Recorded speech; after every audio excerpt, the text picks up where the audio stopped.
श्यामली जी हैदराबाद से। राधे राधे। राधे राधे महाराज जी। महाराज जी ने इंग्लिश में लिखा है, ये कह रहे हैं कि पिछले कुछ समय से इनका वजन बहुत बढ़ गया था। एक किसी बात पे है महाराज जी, ये कह रहे हैं कि पर जैसे लोग इन पे कमेंट करते हैं, हंसते हैं, तो मतलब आपने बोला कि केवल भगवान के लिए रोना है अपने सत्संग में, बट मेरे को कंट्रोल नहीं हो पाता, फिर मैं रोने लग जाती हूँ। और कहते हैं मतलब मैं सह नहीं पाती। इस कंडीशन में मुझे क्या सोचना चाहिए और कैसा भाव रखना चाहिए? पहली बात तो हमारी कमी है, हम व्यायाम नहीं करते। दूसरी बात कमी, हम भोजन में संयम नहीं बर्ताव करते। तीसरी बात यह है कि हम भगवान से जुड़े नहीं हैं। तो सब कमियां ही कमियां हैं, फिर कैसे आनंद का अनुभव होगा। अब अगर हम इसको सुधार करें तो अभी सुधार हो जाए। और संसार किसी को सपोर्ट करे ऐसा असंभव है। कोई न कोई प्रतिकूलता तो संसार की तरफ से आती ही रहती है। जिनका शरीर मोटा नहीं उनको नहीं आती क्या? जो सतमार्ग में चलते हैं उनको प्रतिकूलता नहीं आती क्या?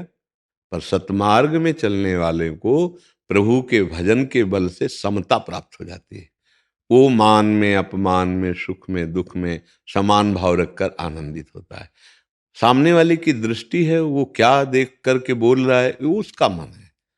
जैसे कोई पागल आदमी रास्ते में खड़ा हमें गाली दे रहा है, अपमानित करने वाली वचन बोल रहा है, तो अपने लोग हंस के चले जाते हैं कि पागल है। मुझे लगता है ऐसे ही आपको समझना चाहिए कि संसार अपनी अपनी सोच के अनुसार बोल रहा है। बकाया हमारी तरफ से आपको प्रार्थना है कि आप दुखी मत होइए और व्यायाम कीजिए। थोड़ा चलिए, 2-4 किलोमीटर रफ्तार से चलिए और संयम युक्त भोजन कीजिए, सात्विक आहार कीजिए। अभी ठीक हो जाएंगे। शरीर का ये मोटापन या फिर कोई वो एक रोग होता है, ग्रंथि, क्या वो जो थायराइड, उसकी औषधि अगर वो है तो उसकी औषधि ले लीजिए। जैसे होता है ना वो उसमें, तो उसकी औषधि ले लीजिए और व्यायाम कीजिए और नाम जप कीजिए। कोई आपको बुरा कहे या भला कहे, ये उसकी सोच है। आप उसकी सोच से सुखी या दुखी क्यों होती है? आपकी मस्ती अपनी होनी चाहिए ना। भगवान ने आपको जैसा बनाया है, भगवान ने जो आपको बुद्धि दी है, आप उसमें मगन रहिए। दूसरा आपको अच्छा कहे इसलिए क्यों परेशान हो? दूसरा आपको बुरा करे तो आप दुखी क्यों हो?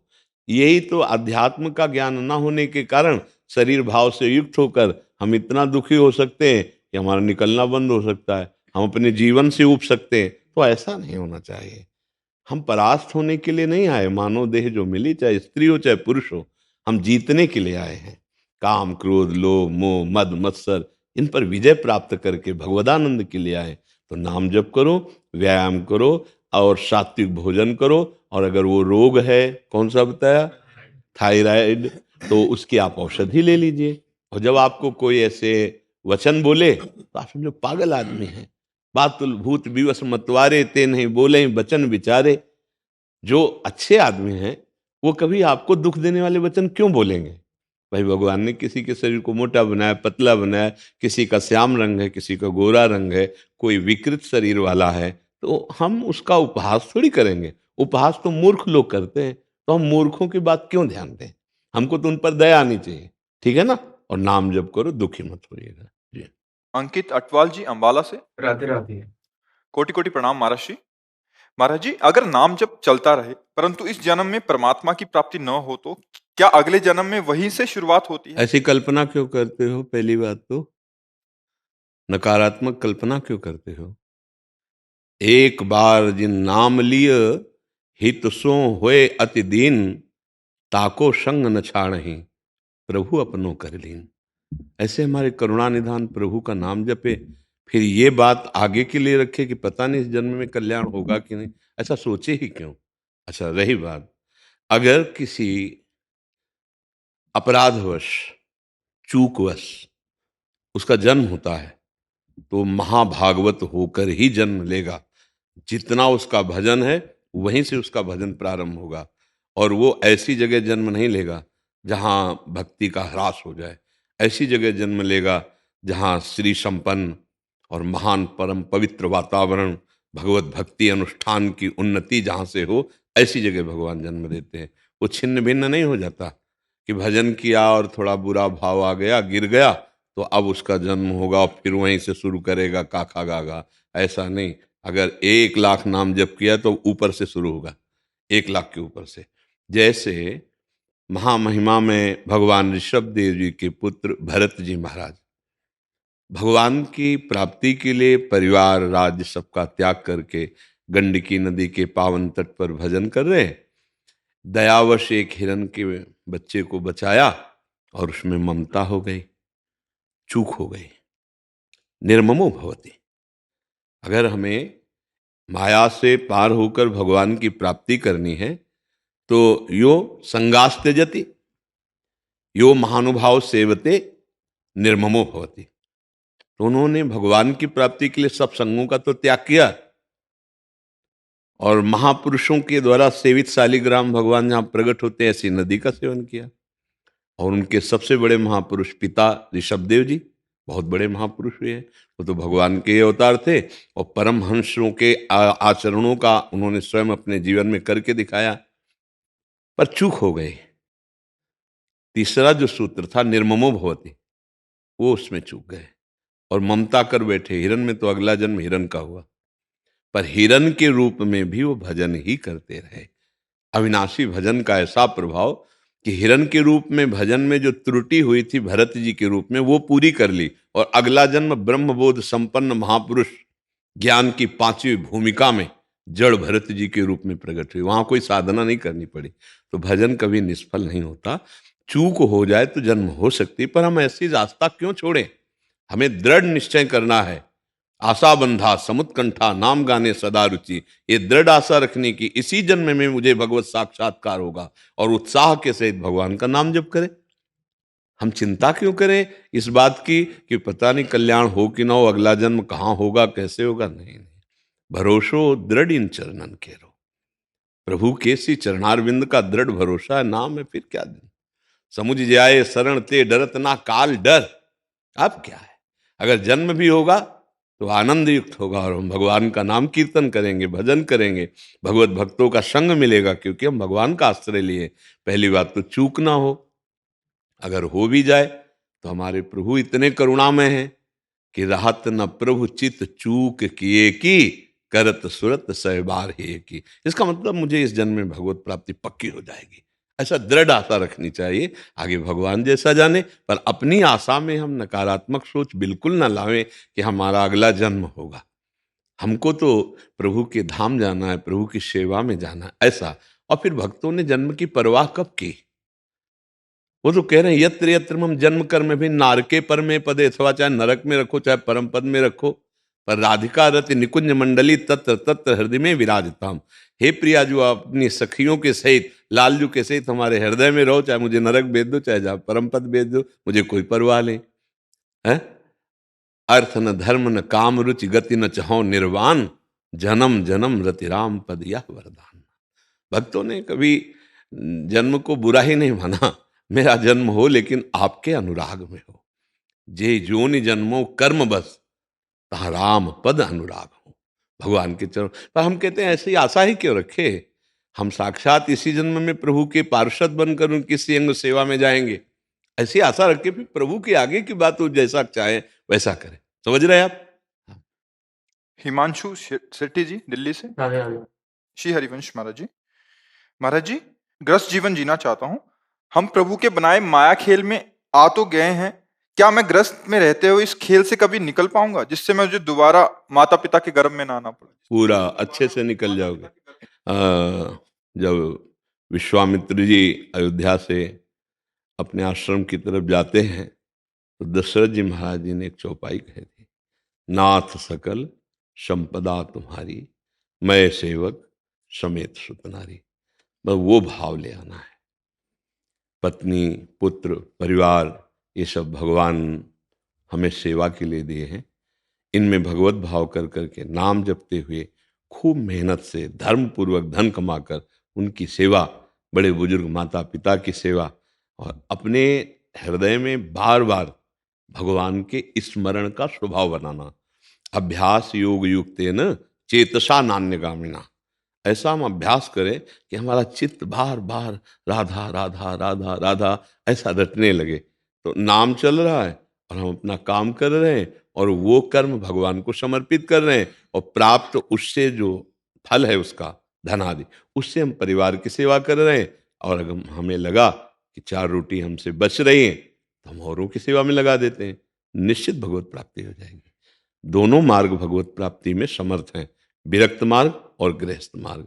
गृहस्थ मार्ग में जीव मार्ग को न जानने के कारण फंस जाता है, तो क्या विरक्त मार्ग में नहीं फंस जाता है? फंसा तो दोनों में है। दोनों को ज्ञान प्रवीण होना पड़ेगा, राग रहित होना पड़ेगा। ऐसा नहीं कि वो विरक्त हो गया तो भगवान को प्राप्ति ही हो जाएगा। नहीं नहीं, बिन विवेक वैराग भक्त बिन सत्य नये को मानो, भगवत विमुख कपट चतुराई सो पाखंड जानो। वो पाखंड में भी फंस सकता है, भक्ति का रोग है, भक्ति भी रोग युक्त हो जाती है, दम्भ और पाखंड रूपी रोग हो जाता है। तो गृहस्थी में बहुत दैन्यता से अगर चले तो निकल सकता है। भगवान का आश्रय और परिवार को भगवान का स्वरूप समझना और अपने कर्तव्य पर ध्यान देना, पारिवारिक जनों के कर्तव्य पर ध्यान ना देना। जैसे हम सेवा कर रहे हैं माता पिता को, वो हमारे लिए कटुवचन बोल रहे हैं, तो हम उनको ऐसा बोलना चाहिए कि नहीं बोलना चाहिए, इस पर हम नहीं जाएंगे।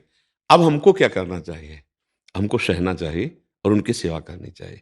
ऐसे पत्नी है, ऐसे पुत्र परिवार, हम उनको जितना हमारा अधिकार है उपदेश करेंगे, सुधारने की चेष्टा करेंगे। नहीं सुधरेंगे, भगवान पर छोड़ देंगे। हम रोएंगे नहीं, हम द्वेष नहीं करेंगे, हम लड़ाई नहीं करेंगे। अगर हम ऐसे भाव से, गंभीर भाव से नाम जप करते हुए चले तो पूरा परिवार का कल्याण हो जाएगा। प्रणत कुटुंब पाल रघुराई, बड़ा आनंदमय गृहस्थ जीवन हो जाएगा और भगवत प्राप्ति तो निश्चित हो जाएगी, क्योंकि भगवान को कर्म समर्पण करना और भगवत स्मरण करना, भगवान के आश्रित रहना, यही तो भगवत प्राप्ति का स्वरूप है। समझ पा रहे हैं आप? कोई नशा मत कीजिए, गंदे पापाचरण मत कीजिए, नाम जप कीजिए और धर्म पूर्वक धन कमाइए। प्रधानता धर्म की रहे, धन की नहीं। जहां धन की प्रधानता हो जाती है वहां अधर्म होने लगता है, पापाचरण। पापाचारी कभी भगवान का भजन नहीं कर सकता। पापवंत कर सहज स्वभाव, भजन मोर ते भाव न काऊ, जो पे दुष्ट हृदय सोई होई, मोरे सन्मुख आव की सोई। तो ये इतना ध्यान रखें कि प्रतिकूलस्य वर्जनम श्री कृष्ण अनुकूल्येन, प्रभु के अनुकूल चलें, प्रतिकूल आचरणों का त्याग करें और सद आचरण। ये तो सर्वाणि कर्माणि मयि सन्न्यस्य मत्पराः, सारे कर्म भगवान को समर्पित करके भगवत परायण नाम जप कर रहा है, वो तो संत है। गृहस्थ में रहते हुए उसे भगवत प्राप्ति हो जाएगी। समझ पा रहे हैं आप? परोपकार का वर्णन बहुत आया है जी धर्मशास्त्र में भी कहा है, यत्र यत्र तत्र सर्वत्र शास्त्रे च परोपकार वर्णिता वर्तते। गुरु जी, एक चीज ये है कि परोपकार है क्या? पर है प्रकृति, प्रकृति के सिवा पर और कुछ है नहीं। परमात्मा है स्वा। देखो, सबसे बड़ा परोपकार ये पर है स्थूल शरीर, पर है सूक्ष्म शरीर और पर है कारण शरीर। इन तीनों को माया मुक्त कर दो, वही उपकार हो जाएगा। स्वा में स्थित हो जाओ, सबसे बड़ा परोपकार।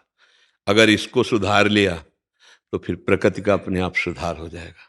आप भगवत तत्व के ज्ञाता या भगवत प्राप्त हो गए, सतरति सतरति सा लोकांतार्यति। बिल्कुल व्यवहारिक भाषा नहीं, क्योंकि आप परमार्थ के प्रतीक हैं। ये तीनों शरीर माया जनित है, प्रकृति से बने हुए। प्रकृति पर है, आत्मस्वरूप स्वा है।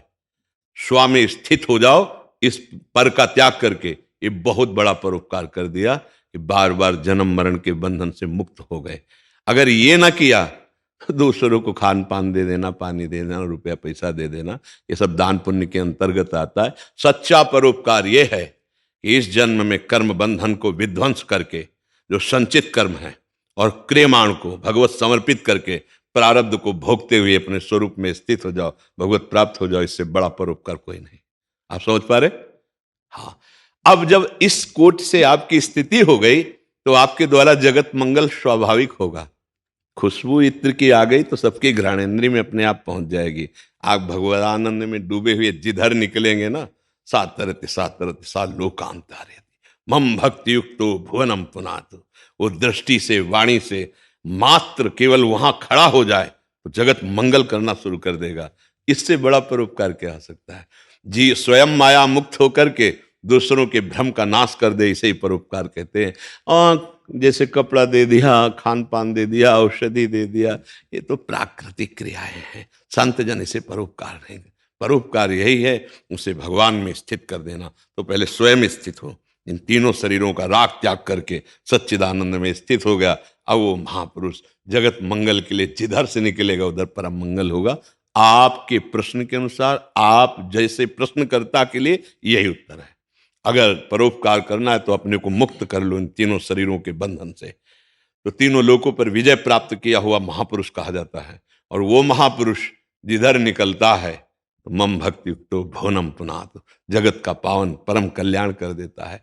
ये विश्व का भरण पोषण करने वाले भगवान यथा योग्य सबको तो दे ही रहे हैं। संत क्या करते हैं? उनकी दुष्टता का विनाश करके साधुता उनके हृदय में लाते हैं। ये संतों का परोपकार होता है, ये कोई दूसरा नहीं कर सकता। तो आप भगवान की पार्षद हैं, तो भगवान की कृपा से इस मार्ग में चल रहे हैं, तो आप स्वयं जीवन मुक्त होइए और आपके सानिध्य में जो आए उनको जीवन मुक्त कीजिए। तभी यही सबसे बड़ा परोपकार रहेगा। कोई संशय इससे? प्रणाम। जीनिया जी, जय हनुमान। श्री हरिवंश महाराज जी। महाराज जी, आप कहते हैं कि हमेशा नाम जप होना चाहिए। तो जब हम श्री जी को पुकारते हैं और लालजू को पुकारते हैं, जैसे लाला, लाडो, लाडली जू, तो क्या वो हमारे नाम जप में ही गिना जाएगा? क्योंकि मैं नाम जप तो कम कर पाती हूँ, मैं स्कूल जाती हूँ, लेकिन स्कूल जाने से पहले सबका नाम लेती हूँ, माता पिता को प्रणाम करती हूँ, हाँ, चरणामृत लेती हूँ। बिल्कुल ऐसे ही करते रहो। एक दिन एक अच्छे महाभागवत की स्थिति आ जाएगी। ठीक है, बहुत अच्छे बच्चे हो, ऐसे करते रहो जी। सुमन सोनी जी, हरियाणा से। श्री हरिवंश महाराज। राधे राधे गुरुजी। गुरुजी, मैं संगीत शिक्षिका हूँ।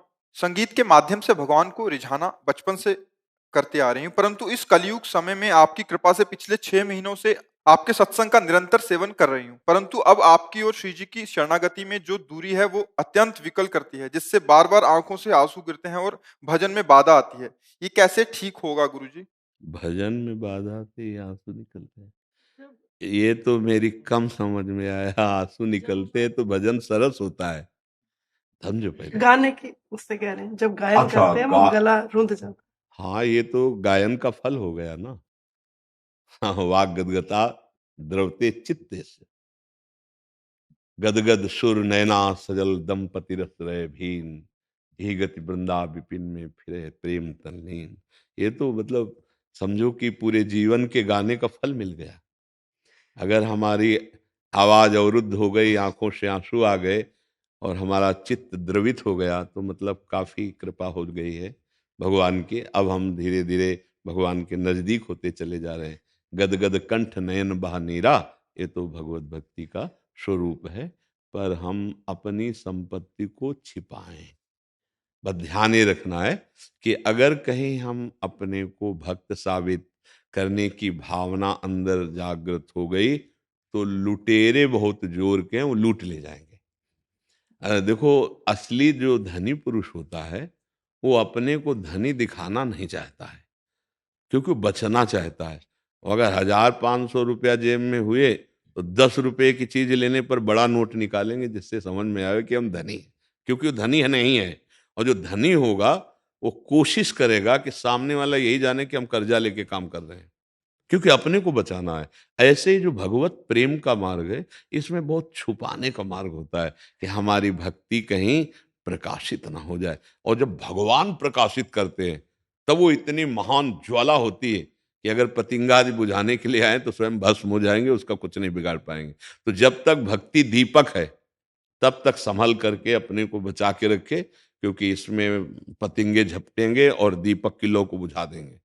काम क्रोध लोभ मोह मद मत्सर। और जब भक्ति ज्वाला रूप धारण करती है तो ये सब भस्म हो जाते हैं, कोई भी विकार हृदय में नहीं रहता। अच्छा, गायन कला में एक सावधानी की विशेष जरूरत होती है कि गायन कला में रजोगुण उत्पन्न होता है, रजोगुण की वृत्ति, और इसमें काम की बहुत वृत्तियां उदय हो सकती हैं। अगर उसको हम शासन में लें और भक्ति परक कर लें तो ये भगवान के रिझाने का बन सकता है। नहीं, जहां संगीत में आह्लाद उत्पन्न होता है तो रजोगुण की तरफ ले जाता है, और रजोगुण से काम का प्रादुर्भाव होता है, और काम ही समस्त विकारों का मूल होता है। वो गिरा देता है, प्रायः गिरा। ये मतलब आप ये समझो, शास्त्र और हृदय दोनों से मिला के कह रहा हूं कि जिस समय हम गायन कला में निपुण होते हैं तो एक गायन में संगीत में आह्लाद होता है। वो आह्लाद यदि प्रभु की तरफ करके गाया जाए और प्रभु से लिया तो वो भक्ति बन जाता है, और वो आह्लाद यदि इधर गिर गया तो वो काम बन जाता है। ये फिर काम की तरफ वृत्ति चली जाती है। देखो ना, गायन काम में भी तो है ना, कामवर्धक गायन भी तो है ना, कामवर्धक संगीत भी तो है ना, कामवर्धक नृत्य भी है तो है, राम चरणारविंद की प्रीतिवर्धक गायन भी है, प्रीतिवर्धक नृत्य भी है। प्रीतिवर्धक इधर हो गया और इधर हो गया कामवर्धक। तो हमको ये सावधानी रखनी है कि हमारे अंदर की वृत्ति राम प्रीति की हो, राधा प्रीति की हो, कृष्ण प्रीति की हो। काम प्रीति वाली वृत्ति का निषेध हो जाना चाहिए। प्रायः मतलब ये सार्वभौम सिद्धांत बात है, क्योंकि संगीत आह्लाद प्रकट करता है। अब देखो ना, झूमने लगेंगे आप। अब वो कामवर्धक है या भक्तिवर्धक है, अब इसमें देखना है। वो संगीत भक्तिवर्धक हो तो हमारे जीवन का परम लाभ हो गया, अगर कामवर्धक हो तो खतरे में पड़ गया मेरा संगीत भी और मेरा जीवन भी। वो आह्लाद को संभालना है। वो जो आह्लाद संगीत से प्रकट होता है, वो आनंद समुद्र की तरफ जाना चाहिए, ना कि माया समुद्र की तरफ। प्रायः चूक हो जाती है और माया समुद्र की तरफ हो जाता है। और जब माया समुद्र की तरफ जाता है तो काम, क्रोध, लोभ, मोह, मद, मत्सर फिर इनमें बदल जाता है। प्रधानता लोक रिझावा, प्रधानता धन, प्रधानता शरीर सुख, संगीत व्यर्थ हो गया। प्रधानता भगवान को प्रसन्न करना, आह्लाद भक्ति युक्त हो जाना, भरोसा प्रभु का दृढ़ हो जाना, संगीत का फल मिल गया। देखो देवर्षि नारद जी के हाथ में हर समय वीणा लिए रहते हैं। स्वयं समस्त जगत को बुद्धि प्रदान करने वाली देवी सरस्वती जी वीणा लिए रहती है। जिन महान भागवतों को देखो, कोई करताल, कोई मृदंग, कोई ढप, इन संगीतों के द्वारा वो भगवान के आनंद में मगन हो रहे हैं। वही संगीत का प्रयोग कामानंद में, विषयानंद में, जगत की तरफ। तो अगर भाग्यशाली है तो उसे भगत बन करके भगवान को रिझाता है, नहीं तो फिर वो जगत को रिझाते हुए फिर माया के ही बंधन में फंस जाता है। संगीत एक अद्भुत साधना है जो भगवत प्राप्ति करा सकती है। संगीत एक अद्भुत आह्लाद है जो विक्षिप्त को भी नचा सकता है।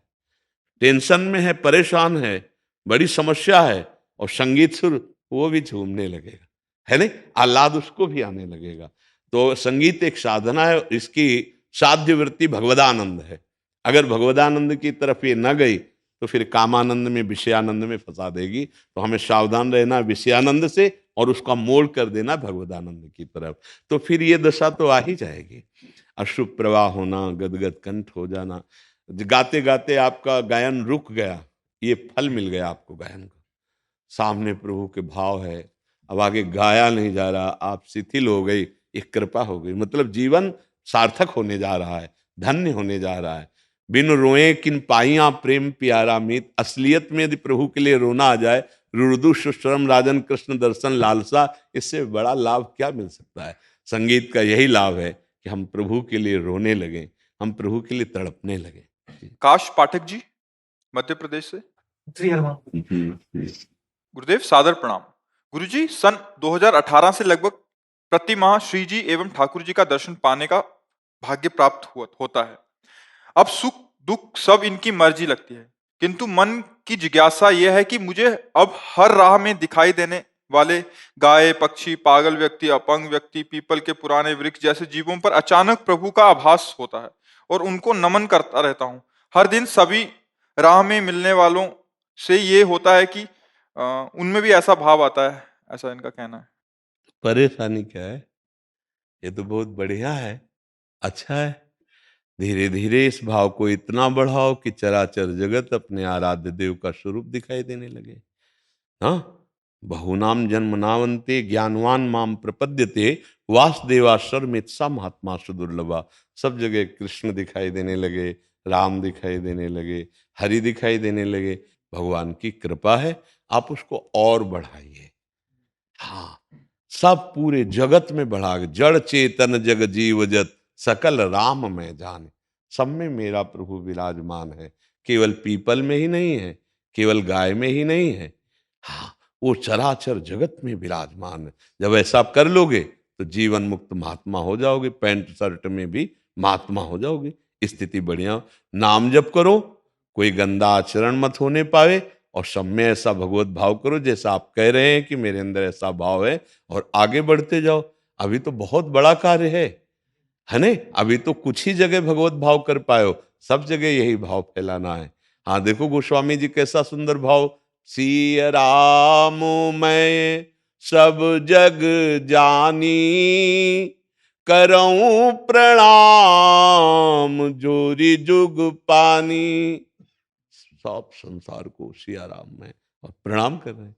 चिद चिद लक्षणम सर्वम राधा कृष्णमयम जगत। राधे श्याम में पूरी सृष्टि, सिया राम में पूरी सृष्टि। हम ऐसे चले और अहंकार न करें। इसमें एक और बात है कि मैं तो सब में भगवत भाव करने वाला महात्मा हो गया हूं या बहुत ज्ञान हो गया है, फिर माया ऐसा फंद रच देगी कि जान पाना मुश्किल हो जाएगा। हाँ, अहंकार से फिर भगवत मार्ग में बाधा पैदा हो जाती है। तो दैन्य रहिए और आगे बढ़ते रहिए इस मार्ग। जी शशि मोहन पांडे जी मैनपुरी से। कोटि कोटि प्रणाम महाराज श्री। महाराज श्री, आपकी कृपा बहुत बरस रही है। हमारी छोटी सी श्री जी की कुटिया में मैं जब भी घर आता हूँ तो यही सुनने को मिलता है कि राधा राधा बोलो।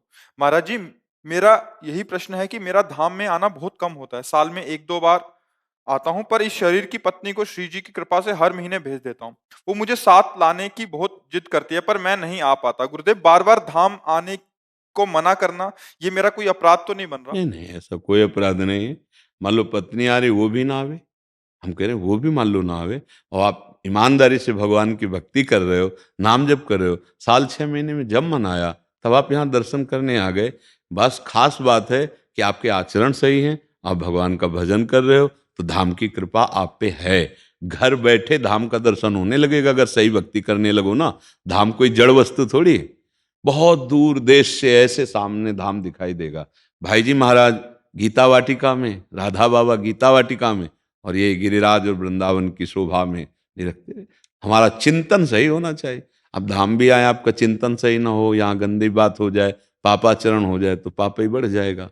धाम आ रहे हैं, आप भजन कर रहे हैं, अब आइए, स्वागत है आपका। लेकिन आपकी इच्छा अगर नहीं, आपका संयोग नहीं बैठता, आप साल 2 साल में एक बार आ जाइए, पर वहाँ अच्छे आचरण कीजिए, नाम जप कीजिए, भगवत चिंतन कीजिए। जैसा आपने कहा, हम कुटिया में प्रवेश करते, श्री जी की बड़ी कृपा, राधा राधा ही सुनाई देता है, तो बहुत सुंदर बात है। आप उसके लिए चिंता, आना जाना ये बाहरी बात है, हमारा चित्त जुड़ा है प्रभु से। बात समझे? हमारा जिह्वा नाम से जुड़ी है। हम मस्तक झुकाते हैं श्री धाम वृंदावन को। कभी आ गए, जीवन में 1-2 बार आ गए, उतने से भी काम चल जाएगा। क्योंकि हम जो धाम आने का फल वो कर रहे हैं, नाम जप कर रहे हैं, अच्छे आचरण कर रहे हैं, भक्ति कर रहे हैं, समझ रहे ना? तो इसमें कोई अपराध नहीं लगेगा कि हम नहीं जा पाएंगे, आप चली जाइए। मान लो वो भी ना आ पावे तो ऐसा कोई, ये भगवान बहुत करुणामय है, बहुत कृपाल है। कहो सो कहाँ जहाँ प्रभु नाही, ते समाज गिरजा में रहू, अवसर पाई वचन एक कहू, हरि व्यापक सर्वत्र समाना, और प्रेम ते प्रगट होए मैं जाना। अगर वहीं प्रेम कर लो तो वहीं वृंदावन प्रकाशित हो जाएगा तुम्हारे नेत्रों के सामने, प्रिया प्रीतम प्रकाशित हो जाएंगे। कहो सो कहाँ जहाँ प्रभु नाही, तो इसमें चिंता की बात नहीं है। ठीक है जी। मैथिली पांडे जी सीतापुर से। राधा वल्लभ श्री जीवन। गुरुदेव, आपके चरणों में कोटि कोटि प्रणाम। गुरुदेव, गिरिराज जी की परिक्रमा की महिमा व महत्व जानने की इच्छा है, और परिक्रमा करते समय कौन से नियम पालन करें जिससे परिक्रमा में कोई त्रुटि ना हो? गिरिराज जी भगवान श्री कृष्ण का साक्षात वपु हैं। भगवान ने देवराज इंद्र की पूजा रुकवा करके गिरिराज महाराज की पूजन वृत्ति ब्रजवासियों में प्रकट की, और स्वयं गिरिराज स्वरूप में प्रकट होकर कहा, मैं गिरिराज हूँ, और भोग आरोगा। और उसी समय भगवान ने गिरिराज जी की परिक्रमा पूरे ब्रजवासियों से कराई। ये जो 21 किलोमीटर में गिरिराज जी महाराज विराजमान है, ये साक्षात श्री कृष्ण वपु हैं। मतलब ये शिला यहाँ से कभी ले नहीं जाई जाती। ब्रज के बाहर कोई गिरिराज जी की शिला कभी भूल न करे ले जाने की, नहीं महत अपराध लगता है। और यहाँ जो परिक्रमा दी जाती है तो दाहिनी तरफ गिरिराज जी होते हैं पूरी परिक्रमा। जब हम परिक्रमा देंगे तो दाहिनी तरफ आराध्य देव गिरिराज जी होते हैं। तो इधर लघु शंका न करे, इधर थूके नहीं, इधर कुल्ला न करे, लघु शंका कुल्ला बाई तरफ करे, और पूरे गिरिराज जी में मौन परिक्रमा दे या नाम कीर्तन करे। बीच में कोई प्रपंच की बात न करे, कोई नशा न करे। जैसे अज्ञानी जन है, नहीं जानते हैं तो मसाला खा लिया या बीड़ी सिगरेट पी, ऐसा नहीं। परिक्रमा मतलब पूजा हो रही है। भले एक बार परिक्रमा दो, लेकिन नंगे पैर परिक्रमा दो, क्योंकि पूजा में जूता पहन के थोड़ी जाते हैं। तो हम गिरिराज जी की परिक्रमा कर रहे हैं, नंगे पैर करें। दाहिनी तरफ कोई लघुशंका, मलमूत्र का, कुल्ला आदि का त्याग न करे, बाईं तरफ करे और मौन व्रत धारण करते हुए नाम जप करे या नाम कीर्तन करते हुए। अगर चर्चा हो तो भगवत चर्चा हो, नहीं तो मौन। ऐसी पूरी परिक्रमा कर ले तो वो 84 लाख योनियों में नहीं जाएगा। एक बार वृंदावन की परिक्रमा, गिरिराज जी की परिक्रमा, ये साक्षात प्रभु विराजमान है। अलौकिक धाम श्री धाम वृंदावन चिदानंद धाम है। तो वृंदावन है, गिरिराज जी हैं, बरसाना है, 84 कोस की ब्रज की परिक्रमा है, ये सब भगवत प्राप्ति के लिए है। तो सावधानी पूर्वक परिक्रमा दी जाए, ये साक्षात भगवत स्वरूप हैं गिरिराज जी महाराज। जो भी कामना अगर की जाती है और गिरिराज जी की प्रदक्षिणा दी जाए भाव से, तो लाखों की कामनाएं पूर्ण कर दी गिरिराज जी ने, और लाखों की करते रहेंगे, पर भाव पूर्वक होना चाहिए, अपराध बीच में ना बने। तो संपूर्ण कामनाओं को पूर्ण करने में समर्थ कल्पतरु, कामधेनु, सुरतर स्वरूप श्री गिरिराज जी महाराज। जैसे कल्पतरु के नीचे चला जाए, जो चाहे वो प्राप्त हो जाता है, जैसे कामधेनु से जो चाहे वो प्राप्त हो जाता है, ऐसे गिरिराज महाराज से प्राप्त हो जाता है। हमारे ब्रज के मुकुटमणि हैं गिरिराज महाराज। महाराज जी एक दो और संशय थे इसमें। जी जैसे रास्ते में कहीं गुरुजनों के या संत महापुरुषों के आश्रम या उनकी कुटिया, उनके दर्शन करते हो या उधर 1-2 घंटा बैठ के जा सकते हैं, इसको भी हाँ, परिक्रमा पर है? अगर दाहिनी तरफ कोई कुटिया या आश्रम है तो हम वहां लघुशंका नहीं करेंगे। हम सोच रहे हैं बैठ कि सकते हैं महाराज जी उधर हाँ जाके? बैठ सकते, कीर्तन आदि एक जगह पे बैठ के? हाँ हाँ वो तो कर सकते महाराज हैं, जी अगर क्योंकि कुछ बीच में रास्ते में जैसे परिक्रमा लंबी है, कुछ हाँ पा सकते हैं महाराज जी? हाँ, एक इधर बाईं तरफ बैठकर गिरिराज जी की इस साइड में बैठकर खाएं पिए, कुल्ला करें, लघुशंका करें, क्योंकि 21 किलोमीटर की यात्रा होती है ना, तो हाँ ऐसा कर सकते महाराज हैं। जी क्या पादुका आदि में भी परिक्रमा हो सकती है? नहीं, पादुका में पहन करके नहीं हो सकती, बिल्कुल नहीं। पादुका पहन करके कहीं पूजा होती है क्या? पूजा गृह में हम पादुका पहन के थोड़ी जाएंगे। तो ऐसे इस समय जब परिक्रमा दी जाती है तो हम प्रदक्षिणा, ये भक्ति का अंग है, उस समय हम पादुका नहीं पहन। तभी हमने बीच में कहा भी, एक ध्यान से सुना होगा, कि चाहे एक परिक्रमा दे पर नंगे पैर दे। जो मतलब शास्त्रीय नियम है कि पादुका पहन करके कहीं परिक्रमा नहीं होती। जा सकते हो, आप मान लो गिरिराज जी गए हो तो पादुका पहने जा सकते हो, लेकिन जहां परिक्रमा उठाई तो पादुका हटा देनी चाहिए, नंगे पैर देना चाहिए। महाराज जी एक और संशय, जैसे कुछ वृद्ध जन होते हैं, 70-80 साल की उम्र हो गई है, चल नहीं पा रहे, क्या टमटम आदि से वो बैठ के नंगे वो पैर दर्शन करना माना जाएगा। पूरे गिरिराज जी का दर्शन हो रहा है टमटम में, रिक्शा में बैठकर। रिक्शा और टमटम में बैठ करके प्रदक्षिणा नहीं मानी जाएगी। वो दर्शन कर रहे हैं आप गिरिराज जी की तलहटी के आसपास। गिरिराज जी का बड़े भाग्यशाली है वो भी। अंदर से ऐसी भावना कर ली जाए कि महाराज जी हम परिक्रमा कर रहे हैं, क्योंकि हमारा इतना शारीरिक हाँ, तो फिर उसमें तो अगर यहाँ ना भी आवे तो भी परिक्रमा का फल मिल जाएगा।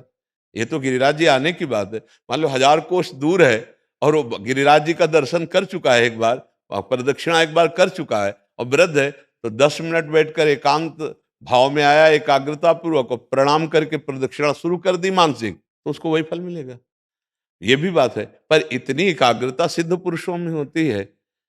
अब मन तो एक सेकंड में कितना चंचल है, कहां से कहां पहुंच जाता है। पूरी गिरिराज जी की परिक्रमा पूरी एकाग्रता से अगर मानसिक दे दी जाए तो वो भी प्रगट परिक्रमा का ही फल प्रदान करेगा। पर बड़े भाग्यशाली, जैसे अब शरीर वृद्ध है या शरीर में दम नहीं है चलने की, तो वो गाड़ी में बैठ करके, मतलब रिक्शा गाड़ी वो नहीं होती, टमटम हाँ या टमटम साइकिल आदि, आदि, हाँ। तो वो दर्शन है। देखो इसमें खास बात, जब हम कष्ट सहकर श्रम पूर्वक परिक्रमा करते तो हमारे पाप नष्ट होते हैं। जो तप है, जो कष्ट पूर्वक किया जा रहा है, वो हमारे पापों को नष्ट कर रहा है। और पाप जब नष्ट होते हैं, हृदय निर्मल होता है, तो फिर हमें सुख की प्राप्ति होती है। हमें जो दुख मिलता है वो हमारे पाप कर्म है। इसीलिए कष्ट पूर्वक ये साधना की गई है। नंगे पैर ब्रज 84 कोस की परिक्रमा, नंगे पैर गिरिराज जी की परिक्रमा। अब जैसे 84 कोस की परिक्रमा अपने लोगों ने लगाई, तो कोई पादुका थोड़ी पहनी है, सावधानी रखी गई। तो ये कष्ट पूर्वक तप है, जिससे भगवान प्रसन्न होते हैं, हमारे पाप नष्ट होते हैं। अब फिर सामर्थ्य नहीं है, तो वैसे तो आजकल प्राय सामर्थ्यहीनता ही प्रकट हो रही। जूता मोजा कार और इसमें जो है ना, तो वो कोशिश करेंगे पैदल चलने की थोड़ी, वो तो कार से ही देखने को। अगर ये हो कि कार से घूमने से फल मिल जाएगा, तो जो कुछ परिक्रमा लग भी रही वो भी बंद कर देंगे। तो खास बात यह है कि जितना तुम शरीर को कष्ट देते हुए नंगे पैर परिक्रमा दे रहे हो, उसका तो फिर अलग ही स्वाद मिलेगा। निश्चित निश्चित बहुत कृपालु गिरिराज जी महाराज है। कोई केवल दर्शन कर रहा है, कोई गाड़ी से केवल दर्शन करके आया, वो भी भाग्यशाली है। पर परिक्रमा की तुलना नहीं हो सकती। जो नंगे पैर परिक्रमा गिरिराज जी की लगा रहे हैं, उनकी तुलना गाड़ी और रिक्शा इससे नहीं हो सकती। वो अहोभाग्य है। पर कोई नशा ना करें।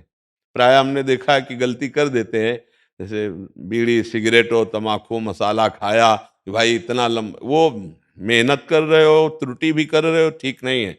अरे कम से कम 5 घंटे गिरिराज जी की परिक्रमा लगी, तो 5 घंटे नाम जप करो, 5 घंटे तो कोई नशा मत करो, 5 घंटे तो कोई गंदी बात मत करो, कोई गंदा चिंतन ना करो, तो उसका लाभ मिलेगा। तो कष्ट पूर्वक जो गिरिराज जी या वृंदावन की परिक्रमा होती है, विशेष लाभदायक होती है। महाराज जी एक कोई संशय ना रह जाए इसलिए पूछ हाँ। रहे हैं महाराज जी। जैसे अभी हम कभी गिरिराज जी आदि जाते हैं, क्योंकि कुछ संत जन आए एक एक दो दो परिक्रमा करते हैं, उनके पैरों के नीचे तो जी। सॉक्स आदि डाल लेते हैं। हाँ, तो वो सॉक्स क्या आदि है कि वो 2-2 3-3 जो परिक्रमा करते हैं, वो जूता नहीं पहनते, वो कपड़े की पट्टी बांधते हैं, क्योंकि घाव हो जाते हैं। तो उस घाव की स्थिति में भी उनको अपने नियम पूरे करने हैं, तो वो कपड़े की पट्टी बांध ले या ऊन के कपड़े का ऐसा कोई, उनका उद्देश्य जूता पहनना नहीं है। उनका उद्देश्य कि हमें गिरिराज जी की प्रदक्षिणा देनी है। पर अब पैरों में घाव हो गया। पहले अधिकतर हर जगह रज होती थी परिक्रमा में, अब प्राय कंक्रीट वाली रोड है, तो बहुत गर्म होने पर फिर त्वचा कट जाती है, और वो दिन में 3-3 बार लगाते हैं, मान लो 24 घंटे में 3 बार, तो वहां घाव बन जाते हैं। अब उनको अपना नियम पूरा करना है, तो मोटी कपड़े की पट्टी बांध ली या ऊन के ऐसे धारण कर लिए, वो उनके लिए है, उनका निषेधात्मक नहीं है। हम खास बात उनके लिए जो कभी कभी कर रहे हैं, तो वो नंगे, वो कोई जूता नहीं पहनते। महाराज जी इसमें एक क्वेश्चन, आपने हाँ बोला जूते नहीं डालने, तो जी क्या जैसे अभी सर्दी आती है, जी। जनसाधारण आदि सॉक्स डाल के डाल कर सकते हैं? नहीं नहीं, मोजा और जूता दोनों पादुका के अंतर्गत ही आते हैं। हम जब श्री जी के सामने निषेध किए हैं कि नहीं, तो आराधना के लिए मोजा नहीं। अब जैसे वही मोजा पहनकर लघु शंका की है आपने, वही मोजा पहन करके आप अन्यत्र भी, अब वही मोजा पहनकर ठाकुर जी के सामने, मुझे तो अच्छा नहीं लगेगा। हाँ भाई, एकदम ऐसी परिस्थिति है तो नए मोजा जो लघुशंका सोच आदि में नहीं है, और वो पहने हो, तो बात अलग है। जैसे गुरुजन वयोवृद्ध बीमार शरीर, तो वो धारण किए, पर नए मोजा, वो मोजा पहनकर वो बाथरूम नहीं जाएंगे। हाँ, अगर कोई ऐसी परिस्थिति है तो ऐसा नए मोजा पहन करके फिर ऐसा कर सकते हैं। पर हमें लगता है कि अगर शरीर काम कर रहा हो, रोगी ना हो, तो कष्ट पूर्वक गिरिराज जी या वृंदावन की परिक्रमा लगानी चाहिए, जिसमें नंगे पैर हो तो और अच्छा है। जैसे बिहारी जी राधा वल्लभ जी के दर्शन के लिए है, तो हमें तो नहीं लगता कि कोई श्रद्धावान उनके सामने वही मोजा पहन कर जाएगा जो बाथरूम में, जो शौच आदि या जो अन्यत्र पहने जाते हैं। वहां तो नंगे पैर जाना चाहिए। डेहरी के बाहर उतार दो और फिर लौट कर आकर उनको पहन लो। दर्शन के लिए तो सिर भर जाऊं उचित असमोरा, सबसे सेवक धर्म कठोरा। हम अपने प्रिया प्रीतम के दर्शन करने जा रहे हैं, धाम के दर्शन करने जा रहे हैं, और हम ऐसा सोचे, उचित तो यह है कि हम सर के बल चल नहीं पाएंगे, नहीं, यहाँ सर के बल चलें। हमारी प्रिया प्रीतम की राजधानी है, हमारे प्रभु का धाम है। जैसे हम अपने गुरुद्वारे में अपने गुरुजनों के यहाँ अत्यंत दैन्य होके जाते हैं, तो गुरु के परम गुरु भगवान विराजमान है, तो हम बड़े भाव से जाएं। पर बकाया जिनका शरीर ऐसा नहीं है, वो नवीन मोजे धारण कर लें, नवीन मोजे धारण कर ले, जो बाथरूम और शौचालय में प्रयोग नहीं किए महाराज गए। जी जैसे आपने बोला ईस्ट के पास, तो महाराज जी ईस्ट और गुरु में भेद नहीं है, तो जैसे गुरुजनों के पास आते हैं तो उनमें भी ये नियम हाँ, जैसे अपने यहाँ की नियम है कि छोटा बच्चा है, अब उसको नहीं ज्ञान है ना, उसके मोजे होने चाहिए। दूसरा बीमार और वृद्ध है, उसके नहीं उतराने हैं, क्योंकि उसका शरीर बहुत कमजोर है, और इतनी देर में वो ठंड में युक्त हो जाएगा तो पीड़ा पहुंच जाएगी। लेकिन जवान है तो बिल्कुल कदाप पहन करके नहीं आना, आप नंगे पैर आइए और आप कष्ट सहिए। ये प्रणाली पवित्र होने के लिए। अब जैसे वृद्ध मूर्ति है, अब उसको आप कह दो कि मोजा उतार दो, तो ठंडी लग सकती है, नीचे से उनको जुकाम हो सकता है, लेकिन जवान आदमी सह सकता है। जवान आदमी को तप करने का अवसर है, तो इसलिए हमने 2 को छूट दी है, एक छोटा बच्चा और एक वयोवृद्ध रोगी शरीर। अन्यथा सब मोजा रहित होकर के ही श्री जी के दर्शन करें या गुरु जी के दर्शन करें या परिक्रमा लगाएं। अगर छोटी परिक्रमा करते हैं तो, या बड़ी नहीं कर पाए हैं तो महाराज जी? परिक्रमा तो पूरी 21 किलोमीटर की है, आज चली जाओ, छोटी कर आओ, 1-2 दिन बाद फिर चली जाओ, बड़ी कर आओ। पर परिक्रमा पूरी तभी मानी जाएगी जब 21 किलोमीटर की परिक्रमा होगी, नहीं तो आधी हुई ना। जी, छोटी कभी कर लें और बड़ी हाँ, उसको हम 2-3 बार में कर सकते हैं कि आज यहाँ से यहाँ तक किया, चले गए, ना मानो सामर्थ्य नहीं, फिर अगली बार यहाँ से यहाँ तक किया, फिर यहाँ से पूरा पूरा कर लिया। तो एक परिक्रमा पूरी ऐसी है। जिनका शरीर पूरा साथ नहीं दे रहा, वो थोड़ा-थोड़ा करके कर सकते हैं। 3 बार में कर सकते हैं, 4 बार में कर सकते हैं। बड़े नियत स्थान है जिनमें पहचान लगा दी कि हमारी परिक्रमा यहाँ से यहाँ तक हुई, अगली बार आए यहाँ से यहाँ तक कर लिया, फिर यहाँ से यहाँ तक कर लिया। तो ऐसे पूरी परिक्रमा कर सकते हैं, कर सकते हैं। जी। सुलेखा सिंह जी बनारस से। राधा वल्लभ श्री हरिवंश महाराज जी, आपके चरणों में कोटि कोटि प्रणाम। महाराज जी, मुझे पॉलिसिस्ट किडनी रोग है। ये एक असाध्य बीमारी है, ये एक वंशानुगत बीमारी है। डॉक्टर के अनुसार मेरी किडनी सामान्य किडनी से 15 गुना बड़ी है। विगत 4 वर्षों से मैं इस बीमारी से जैसी आपकी है वैसे इस शरीर की भी है, ये भी वंशानुगत माँ के गर्भ से आता है। गुरुदेव, ये डर बना रहता है कि ये हमारे बच्चों में ना आ जाए, बस इसी वजह से मन बहुत घबराता है। काहे को डरना है? तुम्हारे केवल बच्चे अनंत ब्रह्मांडों का पालन पोषण हरि कर रहे हैं। जैसे तुमको दिया है तुम्हारे भाग्य के अनुसार ऐसे बच्चे आए अपने का। ये जरूर कि भगवान उनकी ये रक्षा करें कि उनको तुम्हारा कहीं वंशानुगत रोग न, बहुत भयानक है, बहुत भयानक है। कई बच्चों को हो जाता है, जैसे माँ को होता है ना, तो कई बच्चों को हो जाता है, और बहुत ही ये दुर्दशा वाला रोग है। अवश्य में वो भोक्तव्यम कर्तव्य कर्म शुभाशुभम, भोगना पड़ता है, पर मस्ती इसलिए रही कि परम मस्त भगवान सच्चिदानंद से चित्त जुड़ा रहा, इसलिए कोई परेशानी आज भी नहीं है। यद्यपि बड़ी परेशानी, फिर भी कोई भी परेशानी नहीं है। परेशानी वाला चेहरा अलग ही होता नहीं होता है? आपको इस चेहरे में परेशानी नजर आ रही है? परेशानी दूर करने वाली बात नजर आ रही है, क्योंकि परेशानी जहां से दूर होती है वहां चित्त को समर्पित कर दिया गया, तो शरीर पीड़ा युक्त रहता है, मन प्रसन्न रहता है। तो वही बात हम आपको कहेंगे कि राधा राधा नाम जप कीजिए और खान पान का संयम रखिए। डॉक्टर की सलाह के अनुसार आहार लीजिए और थोड़ा व्यायाम कीजिए, मतलब चलने का व्यायाम इसमें ज्यादा सेट रहेगा, क्योंकि इसको मोड़ना, फट भी सकती है किडनी। जैसे अपने लोग यौगिक क्रियाएं करते थे, साधु वेश में थे, 8 घंटे 6 घंटे पद्मासन में बैठना, सिरासन में खड़े होना, आदि आदि। तो फिर जब हम गए किसी डॉक्टर के पास, तो उन्होंने कहा कि आप कहीं साधन इस तरह का तो नहीं करते? तो हम कहा करते हैं। बोले मुझे अनुमान था, क्योंकि आप साधु हैं, फट जाएगी किडनी आपकी, क्योंकि उसका साइज बहुत बड़ा हो जाता है। हाँ, बहुत सावधानी की जरूरत, क्योंकि वो गांठें मतलब बहुत बड़ी बड़ी हो जाती हैं और फिर ज्यादा नुकसान होने की जरूरत है। आज के लगभग 20 वर्ष पहले जब हमको कुछ स्वामी श्री राम सुखदास जी के संत जन वो आए, तो अपने तो अकिंचन थे, तो उन्होंने कहा कि एक बार हम बहुत बड़े डॉक्टर से आपको चेक कराते हैं। उस समय हम अखंड वृंदावनवास की निष्ठा नहीं लिए थे। तो वहां जब दिन भर पूरा चेक हुआ, तो शाम के बैठाला और कहा बाबा जी हो, इसलिए तुम्हारे पास कोई तो है नहीं, तो हम पूरी बात तुम्ही को बता देते हैं कि तुम्हारी किडनी का साइज इतना इतना हो गया है, और आप बहुत से बहुत 5 वर्ष आपका शरीर चलेगा और आप मर जाओगे। इसलिए आप अच्छे से भजन कर लीजिए और ब्लड प्रेशर दिखाते रहिए और थोड़ा सावधानी पूर्वक भोजन पाए। तुमका हमारे सावधानी क्या, जो भिक्षा मिला उसी से जीते हैं, कोई ना अर्थव्यवस्था ना कोई वास व्यवस्था। ऐसे तो उनका 5 वर्ष में मर जाओगे। तो उनकी बड़ी कृपा हुई जो उन्होंने 5 वर्ष शब्द कहा कि इसमें मर जाओगे, कि आप क्या साधन। फिर जो आर्त भाव जागृत हुआ, पता है ना, जब गजेंद्र ने देखा कि 1000 वर्ष लड़ते हो गए, अब ग्राह से नहीं छूट पाएंगे, परिवार के भी भाग गए गजेंद्र के, तो उसके आर्त भाव प्रकट हुआ और उसने पुकारा हे हरि, तो बात बन गई। तो ऐसे ही फिर जो आर्त भाव आया, फिर वो बात बनी जो जीवन में कभी साधना से नहीं बनती। तो मुझे लगता है मुझे ये किडनी वरदान मिली है, कि हो सकता है कि जो बात हमारी कई जन्मों में बनती वो हमारी बात इस किडनी ने बना दी। सच्ची आपको कहते भगवान की विशेष कृपा। अब डॉक्टर है कि नहीं मुझे तो पता नहीं, पर अपना शरीर देखो 20 वर्ष हो गए। अरे आगे ठाकुर जी जाले जैसा, अगर उनको सेवा लेनी है ना, तो ऐसे ही दहाड़ते रहेंगे, जब उनको बुलाना है तो बुला ले। तो डरो मत बच्चा, खूब नाम जप करो, मस्ती से रहे।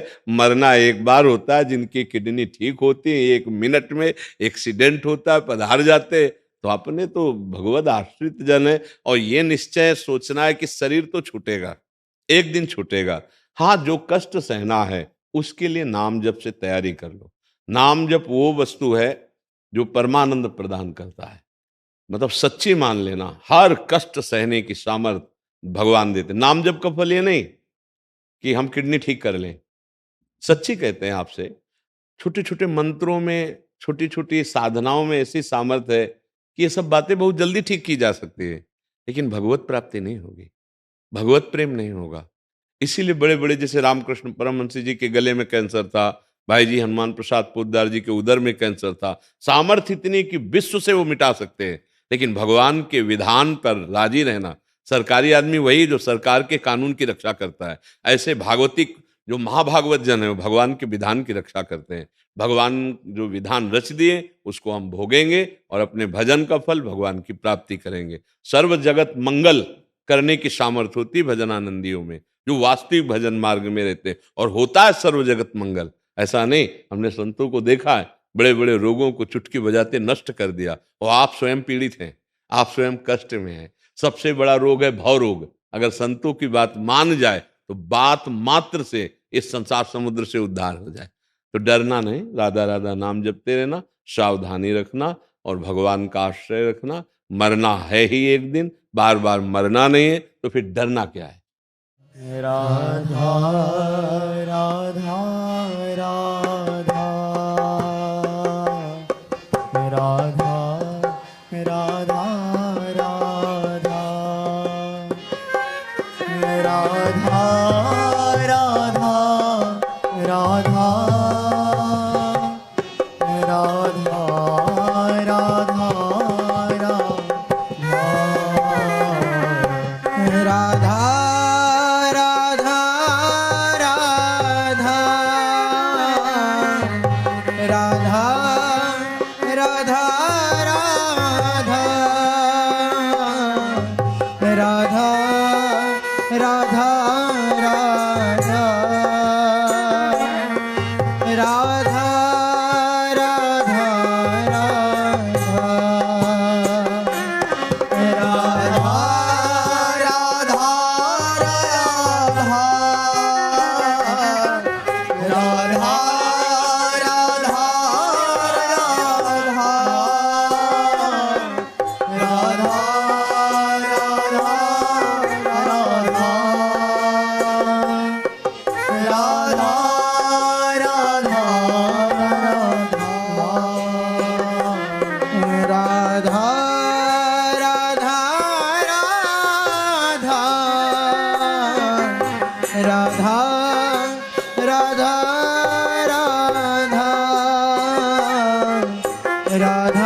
राधा राधा राधा राधा राधा राधा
राधा